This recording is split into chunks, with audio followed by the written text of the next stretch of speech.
Hai semuanya, welcome to Chatings.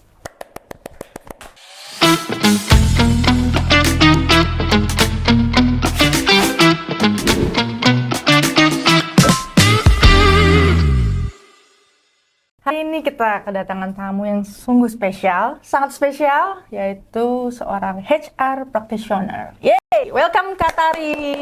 Terima kasih, Karina. Aku manggil apa nih? Tari aja, masih oke. muda aku. Ya, selamat datang Tari di Inixindo. Terima kasih untuk waktunya, udah mau datang main ke Inixindo tentunya. Tari, apa kabar? Kesibukannya apa aja nih saat ini? Boleh nggak sih diceritakan ke kami yang mau tahu dong perjalanan karir Tari? Oke. Kabarku alhamdulillah baik ya, walaupun sekarang udaranya lagi kayak kurang oke ya, jadi lagi agak serak-serak basah nih suaranya ya. Semoga teman-teman yang nonton ini suaranya clear nih, karena suaraku kayak agak bindeng dikit gitu. Kalau ngomongin perjalanan karir tuh, gara-gara ditanya ini jadi flashback ya. Ternyata aku kurang lebih kayak udah 9 tahun kerja di dunia HR. Start dari intern di HR sampai sekarang akhirnya berkecimpung di HR juga. Cuma uniknya adalah kalau perjalanan karirku tuh biasa kalau orang udah di satu industrinya sama terus nih.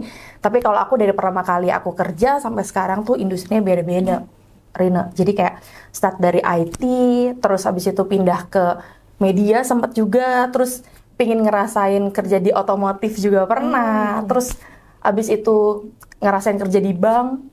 Terakhir sekarang industrinya lebih fokusnya tuh ke distributor makanan gitu. Cuma tetap sama-sama HR. Gitu Jadi sih. tetap HR-nya tetap, cuman nyoba industrinya sempat pindah-pindah Betul. gitu ya. Nah, kalau aku pengen tanya nih, pandangan Tari tentang peran teknologi khususnya AI dalam transformasi dunia HR nih saat ini gimana sih menurut kamu? Oke. Kayaknya kalau ngomongin AI itu menarik banget ya. Betul. Aku pun nggak nyangka kalau misalkan AI ini bakalan ngebantu banget semua industri, terus semua lini bisnis yang ada, departemen ada, khususnya HR gitu.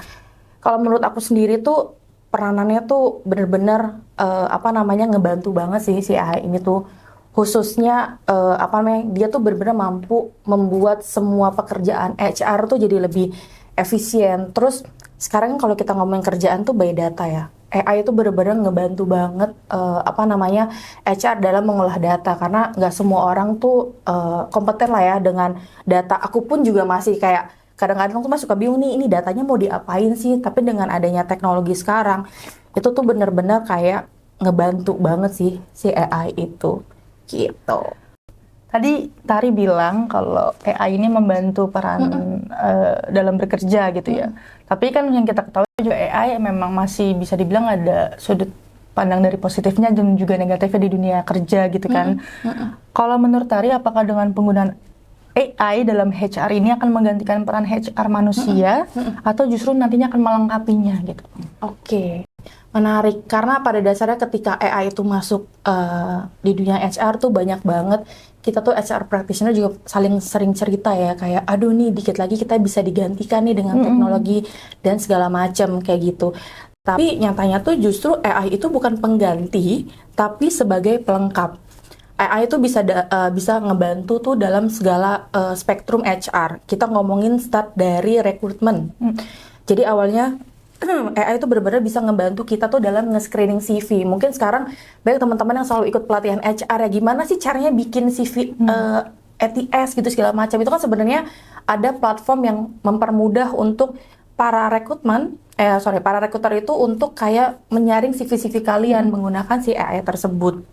Terus dari masuk ke proses screening CV, lalu ada namanya analisis gitu. Kita benar-benar menganalisis, ini cocok nggak ya anak ini dengan pengalaman kerja sekian segala macem, sampai menyortir CV pun juga ya udah bisa pakai AI gitu. Terus kenapa sih kalau misalkan orang banyak yang ngerasa takut gitu, karena ya kalau AI itu mereka benar-benar bisa ngelakuin A sampai Z kan, tapi orang-orang tuh kadang-kadang suka lupa kalau misalkan ada yang nggak bisa AI lakukan, yaitu adalah approaching, kita bilangnya emotional intelligence. Oke. Gitu. Jadi kayak ada yang bisa kasih sama AI itu bisa dari result data, tapi ketika kita ngomongin tentang approaching ke manusianya, karyawannya, gimana cara ngejelasinnya, itu kan tidak bisa digantikan dengan AI gitu. Jadi lengkap lah ya untuk antara AI dengan dunia HR sekarang itu seperti apa. Oke, jawaban yang sangat, wah aku jadi kebuka nih gitu. Kayak memang beberapa aku lihat tuh orang tuh jadi ada yang ketakutan dengan AI. Padahal sebenarnya kan ya bagaimanapun AI itu kan robot buatan, kecerdasan buatan. Betul. AI itu adalah kecerdasan buatan yang dimana ya tentunya kita sebagai manusia ini yang harusnya lebih survive dan berani gitu ya untuk menghadapi adanya perkembangan-perkembangan zaman saat ini. Kalau dari sudut pandang HR, gimana sih Tari untuk bekerja sama dengan tim IT untuk memastikan adopsi teknologi agar tetap human centered? Oke. Kalau kita ngomongin human centered atau human centered itu kan semuanya kan base-nya itu adalah human ya. Gimana caranya kita membuat suatu produk, service, lalu apakah ini nanti akan berguna untuk manusia dan segala macam gitu. Gimana sih antara HR dan IT tuh kita bisa saling berkolaborasi gitu. Jawabannya adalah design thinking dan komunikasi yang kuat gitu. Jadi kalau dari HR tuh istilahnya harus kayak menyampaikan nih kebutuhan manusianya tuh sepertinya apa sih, karyawannya butuh apa, yang pingin outputnya pingin seperti apa, dan tim IT-nya tuh mewujudkanlah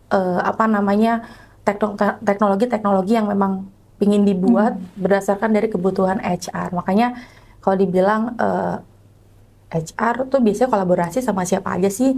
Paling sering tuh fun fact-nya adalah sama tim IT. Oh iya. Betul, karena di HR itu kan ada banyak spektrum ya, Rina. Salah satunya tuh ada namanya culture engagement yang suka ada event-event gitu. Oh, oke.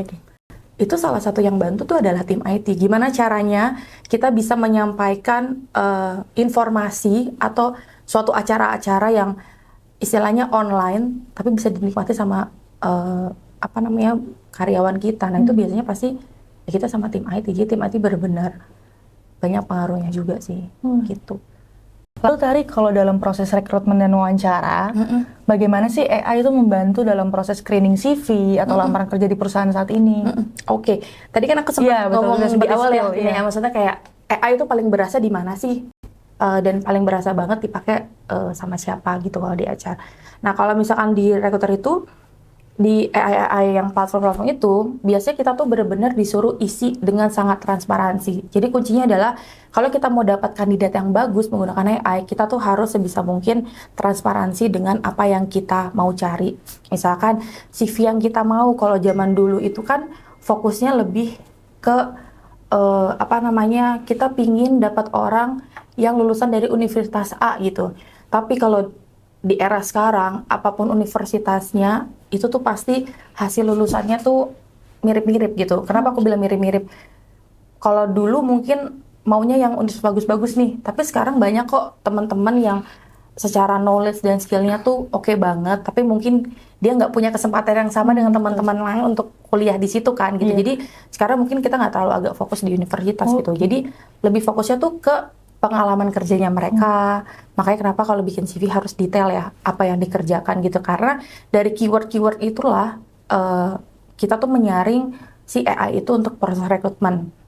Terus setelah itu adalah si cover letter. Dari cover letter itu kita juga bisa tahu cara mereka menulis cover letter seperti apa, sesuai nggak dengan culture yang kita cari, tata cara penyusunan kata-katanya segala macam kayak gitu sih. Cuma kayak ada beberapa sistem yang kita pakai juga itu adalah gaya komunikasi kandidat atau natural language processing.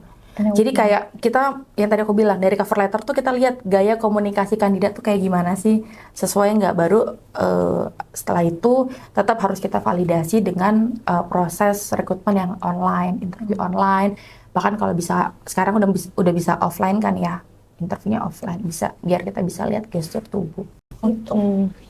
Nah, Tari, banyak nih ings people di luar sana yang mau tanya ini. Apa sih tips and trick saat proses wawancara, saat bertemu HR gitu? Apa gitu? Apa ada tips and trick khusus yang kalau Tari lihat, oh yang kayak gini oke gitu, yang kayak gini kurang kayaknya. Gitu. Apa tuh tips and triknya? Mungkin teman-teman Inks People pengen tahu di luar sana. Kalau ngomongin tips and trick kadang-kadang suka bingung ya. Soalnya kita yang HR juga suka nervous gitu kalau interview kan. Oh gitu, malah ya cara nervous. Tetap loh, kalau misalnya kita interview tuh tetap nervous, nggak tahu kenapa. Ya, tapi wajar lah ya. Iya. Cuma kalau kita ngomongin tips and trick, mungkin aku lebih cerita ke apa sih yang sering aku temuin gitu ketika ngelamar kerja alami ya. gitu. Mungkin karena pada saat ini dunia pekerjaan tuh lagi nggak terlalu baik-baik aja. Ya mungkin teman-teman selalu baca ya Iya. gitu, ada kondisi dan kayak gimana sih yang update trennya gitu. Makanya kadang-kadang orang tuh kalau apply itu main apply aja, nggak lihat background company-nya seperti apa. Jadi kalau misalkan ngomongin tips and trick itu, yang pertama tuh udah pasti utamanya adalah persiapan dan keaslian. Maksudnya apa sih persiapan dan keaslian gitu? Kalau persiapan tuh ya kamu harus bener-bener siapin banget, kamu sesuai nggak sih dari sisi skill kamu, knowledge kamu, background kamu dengan perusahaan yang kamu cari. Kalau misalkan kamu ngelamar yang misalkan aku nih HR ngelamar finance kan nggak mungkin ya. Atau misalkan aku HR fresh graduate yang aku backgroundnya di learning, terus tiba-tiba aku pingin coba di rekrutmen. Itu kan sebenarnya nggak sesuai ya, karena namanya apa namanya HR tuh tetap ada spektrumnya, kecuali memang kita belajar semuanya kayak gitu. Nah, terus kalau keaslian kadang-kadang ketika interview tuh suka dibuat-buat gitu. Kayak seolah-olah kamu tuh ngerti cara buatnya seperti apa atau segala macem. Yang penting tuh pede sih. Kamu harus yakin dengan apa yang kamu kerjain. Terus kamu harus bisa menjelaskan apa yang memang itu jadi strength-nya kamu. Gitu, jangan malah kamu interview karena kamu pengen keterima di situ. Tapi justru interview online atau offline itu adalah ajang kamu buat ngasih tahu, ini loh knowledge aku, ini loh skill aku, kenapa kamu harus hiring aku. Bukan justru kamu mencoba untuk kayak menyesuaikan dengan posisi yang kamu lamar gitu. Kadang-kadang orang tuh bener-bener kayak dibagus-bagusin banget, tapi giliran kayak aku tanya, kamu tahu nggak sih ini company-nya bergerak di bidang apa? Gak tahu. Itu yang menurut aku kayak, terus kamu mau ngelamar di sini, kamu nggak tahu industrinya, terus Setuju. gimana gitu kan, kayak kan nggak mungkin kita mau beli kucing dalam karung kan, walaupun udah dibantu sama teknologi. Makanya kenapa ada interview online atau offline kan karena itu gitu. Iya. Setuju sih, maksudnya kan kita apply, kita melamar, minimal kita tahu dong story perusahaan itu apa, bergerak. Kadang-kadang aku pernah soal ngalamin dari kayak nggak tahu sama sekali. Pas interview itu emang ada gitu. Ya kan, terus kayak terus kamu ngelamar asal ngelamar aja gitu. Iya. Karena gini, ketika kita bener-bener gini, menurut aku perusahaan itu jodoh-jodohan, kayak cari jodoh. Iya. Kenapa kayak gitu? Karena kita kan untuk kerja di sini kan nggak cuma sebentar kan. Pinginnya kalau cocok kan sampai pensiun. Iya. Pinginnya, harapannya Betul. kan. Makanya aku bilang kerjaan tuh kayak jodoh. Jadi kita tuh bener-bener harus bukan cuma kantor yang perusahaan itu yang cocok sama kita, tapi kita juga harus cocok sama perusahaan. Karena setiap perusahaan tuh punya culture yang berbeda. Betul. Bukan berarti kalau kamu nggak berhasil di kantor yang ini, skill sama knowledge kamu kurang, nggak gitu. Terkadang skill sama knowledge udah bagus, tapi dari sisi culture dan behavior environment-nya tuh nggak cocok. Makanya kamu benar-benar harus persiapin banget ini company-nya apa, rata-rata bergeraknya itu di bidang apa, orang yang di situ kerjanya tuh seperti apa aja, kayak gitu. Sekarang di beberapa platform tuh udah sangat gamblang sih, kayak ngasih tahu rata-rata orang yang bekerja di situ tuh udah berapa tahun. Jadi semakin banyak orang yang bekerja di situ, kurun waktunya tuh lama-lama, berarti memang dari segi culture dan segala macamnya tuh oke. Tri, bagaimana perusahaan menjaga objektivitas dalam proses rekrutmen ketika AI ini saat ini sudah mulai dilibatkan? Gimana kita tahu dulu mungkin pure human aja, gitu, human only gitu. Sekarang kan dengan ada bantuan AI, tentunya untuk menjaga objektivitas terjaga itu seperti apa sih dari sisi HR itu? Oke, kalau kita ngomongin objektivitas ya, Rina, prinsipnya tuh sebenarnya kalau menurut aku pribadi tuh ada dua. Pertama tuh adalah data driven, dan yang kedua itu adalah human validated gitu. Jadi tetap harus ada human validated untuk menjaga si objektivitas itu gitu. Jadi peran kita sebagai HR itu untuk menjaga si objektivitasnya itu adalah kita tetap harus punya kendali lah, sama kita bilangnya apa ya, rasa untuk kayak insting lah ya, intuisi nih orangnya oke atau enggak gitu, kayak ya karena nggak bisa dipungkiri kadang-kadang kita dalam proses rekrutmen tuh juga ada intuisinya juga, kita pakai ini orang cocok nggak sih sama kita atau enggak gitu. Nah, selain itu untuk menjaga adalah yang tadi sempat aku ngomongin adalah transparansi dalam algoritma gitu. Jadi kayak kita benar-benar harus detail banget nih kita butuhnya seperti apa. Bukan cuma dari pengalaman kerja, tapi kompetensinya juga harus ada. Kompetensi dasarnya tuh maunya tuh orangnya seperti apa sih, jangan cuma dari pengalaman kerjanya aja, karena kalau kita ngomongin pengalaman kerja, semua orang tuh punya pengalaman yang mirip-mirip lah, apalagi kalau misalkan bidangnya sama. Cuma yang membedakan itu kan adalah kompetensinya dia. Mungkin HR ku dengan HR yang temanku yang satunya lagi, misalkan kita sama-sama HR, tapi secara kompetensi mungkin berbeda, karena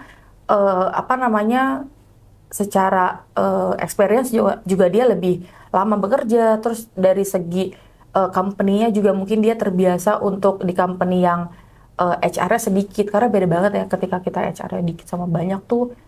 Kalau sedikit itu HR-nya pasti dia ngerjainnya lebih general kan, sedangkan kalau HR-nya udah banyak lebih fokus gitu. Jadi kayak transparansinya tuh harus detail banget. Selain itu adalah harus rajin-rajin audit rutin.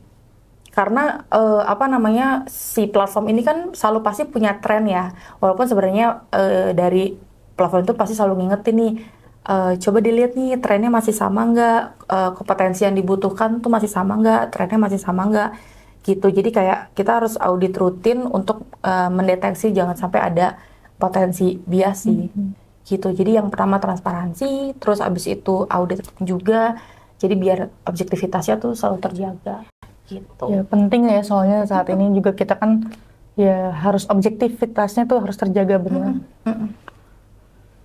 Kadang-kadang yang tadi aku bilang AI itu ngebantu banget untuk kita menjaga si objektivitas gitu sih. Kadang-kadang kalau manusia kalau pakai rasa kan kayak ini feelingnya kayaknya oke deh, kayaknya cocok deh, chemistry-nya oke deh, terus ketika masuk duh kok knowledge-nya beda ya, pengalamannya beda ya. Karena terkadang AI itu karena saking banyak orang yang masukin atau apply menggunakan itu kan, dia pasti benar-benar akan membaca kan trennya tuh seperti apa sih, orang-orang yang bagus tuh seperti apa, orang-orang yang kandidat-kandidat yang masih harus improve yang mana, yang kurang tepat tuh yang mana. Dari situ tuh mereka membantu banget sih gitu.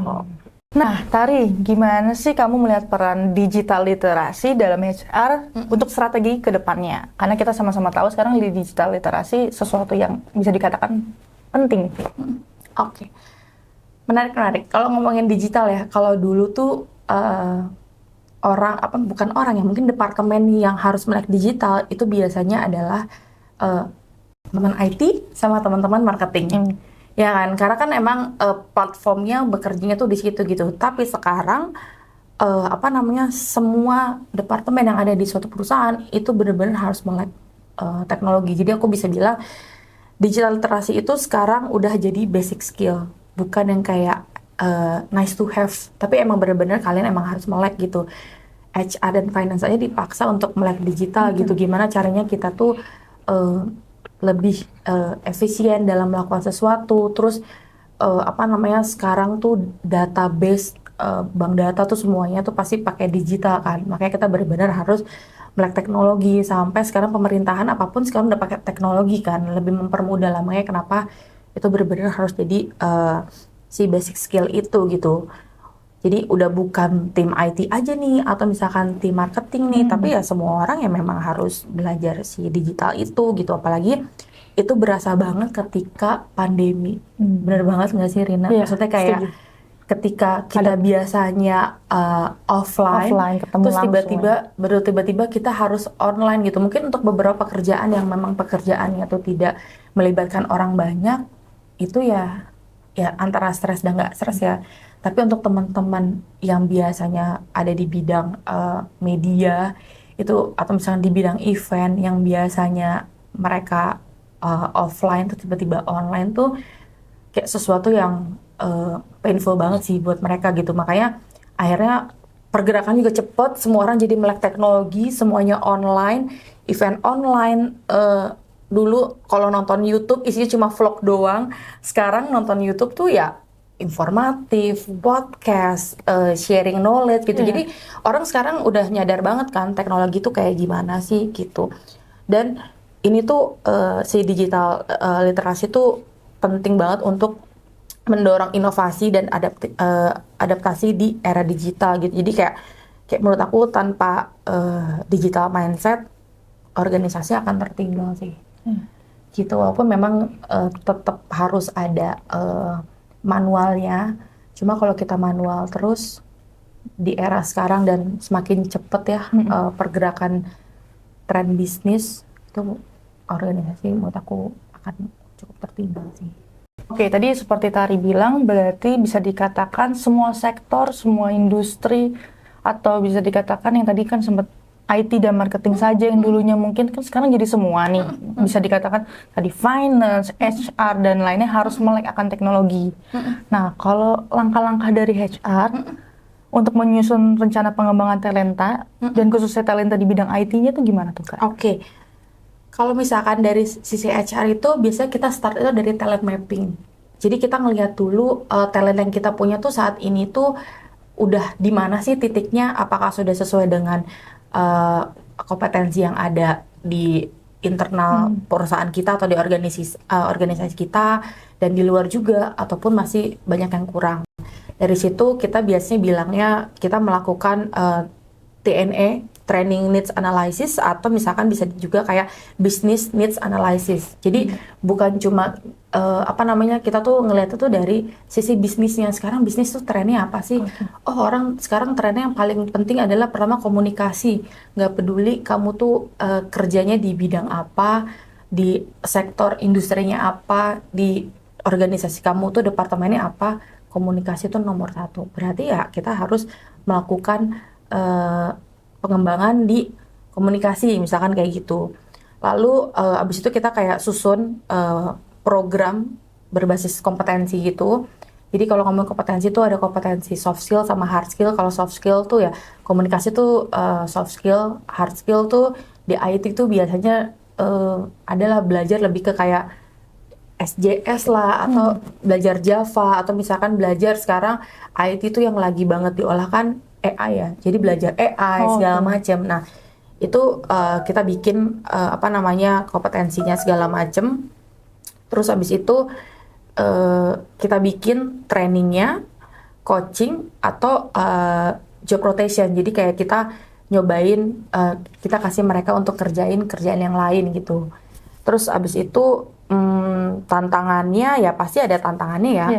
Gitu kayak skill digitalnya berkembang sangat cepat. Jadi program yang kita buat itu ya harus yang lincah juga, jangan terlalu lama juga karena kan sekarang sibuk banget ya. Kalau sekarang kayaknya udah nggak ngomong work life balance ya. Sekarang kayak work life integrity gitu. Jadi kita mau weekend pun kita pasti tetap buka laptop gitu. After office tuh pasti kita tetap buka laptop gitu. Cuma lebih ke integritas kita aja sih sama loyalitas kita kan bekerja di situ. Belum tentu akan kita kerjain tapi at least pasti kita kita cek gitu-gitulah. Karena ya karyawan tuh terkadang juga harus punya waktu lebih dan harus punya motivasi sih untuk belajar, karena belajar tuh butuh motivasi sih. Betul. Ya kan nggak semudah itu tuh belajar. Jadi menurut aku salut banget sih untuk teman-teman yang kayak masih suka belajar segala macam karena motivasinya kuat banget nanti dia tuh untuk belajar kayak gitu. Berarti ya learning itu terus berjalan, nggak bisa belajar itu menjadi hal yang penting di dalam dunia kerja pun kita kan dituntut harus dari kitanya sendiri di luar itu kan harus meningkatkan upgrading knowledge kita dan tentunya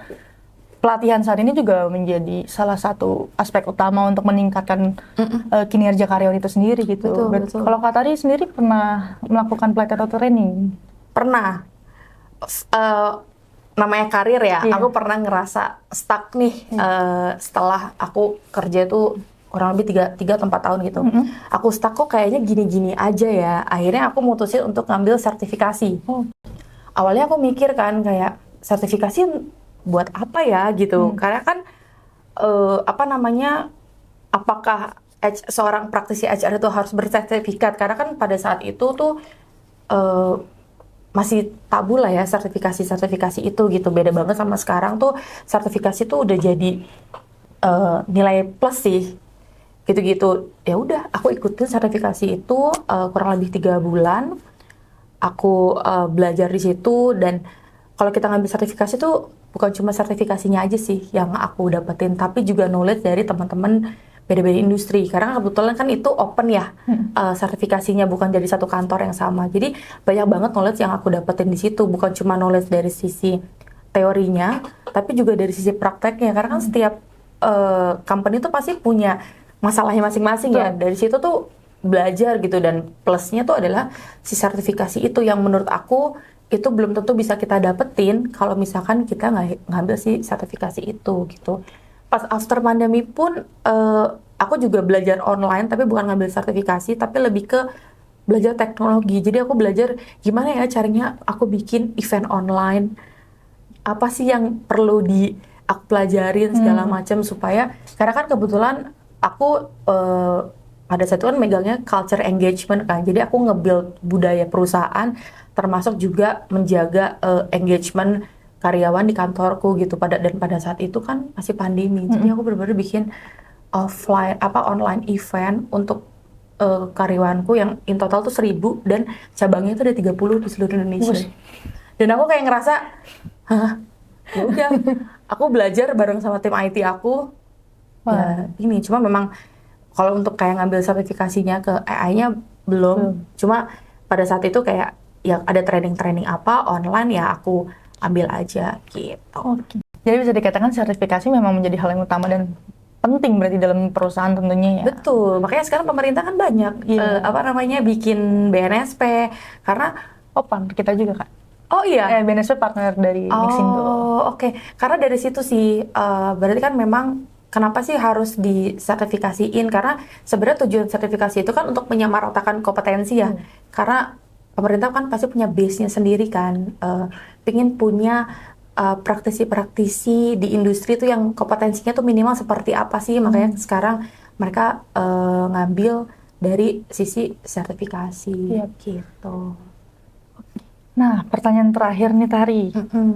Dari perspektif sebagai HR tentunya, apa sih pesan kamu untuk para profesional dan tentunya profesional IT agar tetap tentunya kompetitif dan selaras dengan kebutuhan perusahaan yang modern dan berkembang saat ini?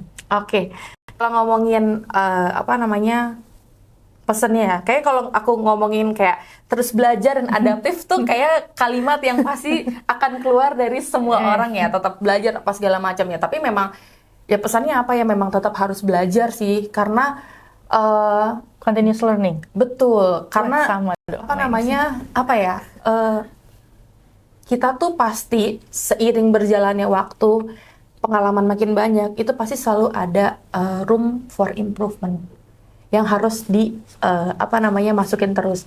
Ibaratnya tuh kayak ATM gitu kan. ATM kalau kosong kan deg-degan kan. Nanti kita pasti akan tertinggal dengan orang-orang yang ATM itu terus-terus keisi. Sama kayak kita belajar gitu. Orang lain belajar terus, kita tetap stay di situ. Nanti dia udah naik kelas, udah bisa liburan ke keliling Eropa, kita mau liburan ke Bogor aja masih bingung gitu kan. Kayak aduh ini gimana ya gitu. Jadi kayak ya harus tetap belajar sih. Ya bukan sesuatu yang memang kalimat yang ngomong mah gampang. Betul, belajar tuh ngomong suruh tetap semangat tuh gampang, motivasinya yang susah. Tapi ingat aja, gaya hidup semakin tinggi, jadi kita harus belajarnya harus semakin giat. Betul. Aku tuh yang jadi motivasiku adalah cicilanku semakin banyak, ya kan? Seiring berjalan waktu cicilan semakin banyak, jadi kayak aku harus bekerja dengan giat gitu. Jadi untuk yang tim IT, teman-teman, aku mungkin akan ngasih pesannya tuh untuk yang profesional IT dan non-IT ya. Kalau untuk teman-teman IT itu yang biasanya nggak terlalu melek sama bisnis, sama soft skill, karena mereka kayak ya udah deh tinggal tunggu aja dari tim produknya mau bikin seperti apa sih, nanti kita tinggal bikin front end, back endnya apa segala macam. Tapi nyatanya seorang profesional IT itu dia juga harus tahu tren bisnis saat ini tuh kayak gimana sih. Terus soft skill yang dibutuhkan untuk apa sih, supaya mereka tuh selalu berkembang untuk bikin inovasi-inovasi gebrakan yang lebih oke lagi sih. gitu. Dengan dengan AI ini kan sebenarnya mereka nyadar kan tren bisnis orang tuh kayak gimana, kayak orang juga dipaksa bekerja lebih tapi sendirian, makanya dengan AI itu benar ngebantu banget sih untuk melakukan pekerjaan-pekerjaan gitu. Jadi kadang-kadang pun aku juga pakai nih AI yang mungkin semua orang pakai ya, ChatGPT itu. Iya. Kadang-kadang Rina suka pakai nggak sih? Kadang suka pakai. Suka pakai kan. Kadang-kadang aku tuh kalau lagi bingung tuh merangkai kata-kata kan susah ya. Betul. Kalau mungkin lagi flow-nya tinggi. Betul. Karena apalagi konten creator itu kan mood banget ya. Kadang-kadang mood kan ups and down. Nah, ChatGPT itu sangat membantu banget sih. Kayak kita udah bikin, iya kan? Buat konten. Iya, tapi maksud aku gini, buat mancing ini ya, bukan ide ya. kita selalu menggunakan teknologi itu ya untuk bekerja, tapi ketika kita lagi moodnya down dan kita memang dituntut untuk mengerjakan deadline-nya cepat, itu membantu banget sih. Itu untuk yang teman-teman IT. Dan untuk yang non IT tuh harus lebih tech savvy sih. Jangan malas untuk cek sekarang tuh yang lagi tren apa sih, bukan cuma cek tren TikTok doang, tapi harus cek juga tren-tren IT yang lain yang bisa kalian pergunakan untuk di dunia kerja. Karena itu banyak banget sih. Apalagi ya kan? Gini ya Tari, perkembangan IT tuh cepet banget. Jadi kita tuh kalau ketinggalan sedikit aja langkahnya bisa berapa banyak yang ketinggalan. Betul. Dan ternyata itu mempengaruhi bukan hanya buat dulu kan mungkin 1-2 industri. Kalau sekarang udah semua merata, itu berkesinambungan gitu. Betul. Termasuk perorangan, jadi perusahaan dan lain-lain tuh harus mengikuti sih memang. Betul, karena nggak bisa dipungkiri ya, semakin kebutuhan canggih, ya. Betul, semakin canggih yang ada ya, teknologinya akan semakin cepat. Betul. Gitu. Nanti kalau kita lihat aja tiba-tiba ada gebrakan apa lagi nih. Sekarang mobil, mana pernah sih kita mikir ada mobil listrik? Iya, benar. Iya kan? Terus kayak sekarang AI itu udah bukan masuk ke masuknya tuh ke semuanya. Sampai ke ke mobil pun kan. Sekarang industri otomotif tuh. Betul, kayak nggak pernah deh kayaknya. Driver. Betul, kayaknya aku nggak pernah deh kebayang naik mobil yang ada drivernya. Gitu kan, kayak ya nikmatin aja sekarang perkembangannya seperti apa, jalanin. Ada perubahan, jangan takut buat berubah. Walaupun nggak semua orang bisa mengikuti perubahan yang ada gitu. Adaptasi orang kan berbeda-beda ya. Tapi pesanku adalah ya kayak gimana pun kondisi dan situasinya, mau nggak mau kita harus dipaksa untuk berubah gitu. Walaupun bertahap nggak apa-apa. Lebih baik bertahap, kecil-kecil daripada nggak sama sekali kan. Gitu. Siapa tahu dengan kita menerima perubahan itu justru membuka peluang baru. Betul. Iya kan? Wah, terima kasih banget Tari, obrolannya sangat-sangat seru, menarik, informatif. Terima kasih udah share ke Ings People semuanya, mulai dari perjalanan karir, proses perjalanan menjadi seorang HR, pengalamannya menjadi HR practitioner dari berbagai bidang industri tadi ya. Semoga ilmu ini bermanfaat untuk Ings People semua di rumah. Nah, terakhir nih Tari, ada nggak sih mungkin pesan terakhir yang ingin disampaikan ke Ings People? Mungkin pesan-pesan terakhir untuk Ings People, mungkin yang nonton ini baru pertama kali, coba ada website-nya nggak sih? Ada dong. Ada, coba dicek website-nya, kira-kira tuh apa aja nih yang baru di Ings People yang bisa menunjang pekerjaan yang kalian gitu. Jadi supaya kalian tahu sekarang trennya kayak gimana sih, terus sertifikasi apa aja yang bisa menunjang pekerjaan kalian sekarang gitu. Karena sertifikasi tuh palingan kayak cuma 2 minggu, 3 minggu, nggak lama kok, cepet banget. Tapi kalau kalian belajar, dapat knowledge baru, dan udah pasti nanti package-nya juga beda deh pokoknya. Karena bener loh, knowledge-nya beda, otomatis value kalian juga beda. Jadi ya sekarang kita harus naikin value dengan cara belajar terus, update tren segala macam. Itu aja sih palingan. Semoga yang ngobrol-ngobrol kita hari ini lumayan banyak membantu sih. Nanti kalau misalkan kurang, mungkin nanti ada part 2-nya, part 3-nya mengundang praktisi HR yang lain kan. Karena sekarang tuh tren sharing session HR tuh lagi boom-boomnya banget. Jadi mungkin nanti dari Insindo bisa cerita yang lain nih dari sisi HR, apa lagi sih selain yang terkait AI gitu. Oke. Wah, terima kasih banyak Tari untuk sharing knowledge-nya ke teman-teman Ings People. Jangan lupa untuk subscribe, like, komen, dan share. Juga kunjungi website kami di bawah sini. Ya, terima kasih banyak Tari sudah mau mampir ke kantor Inixindo, udah masuk ke program Chatix, sudah sharing untuk semua ilmu dan knowledge dari si HR practitioner. Tentunya sangat bermanfaat untuk teman-teman X people di luar sana. Nah, sebelumnya saya Rina, terima kasih banyak sudah nonton chatting. Saya undur diri, terima kasih. Continuous learning, keep up to date.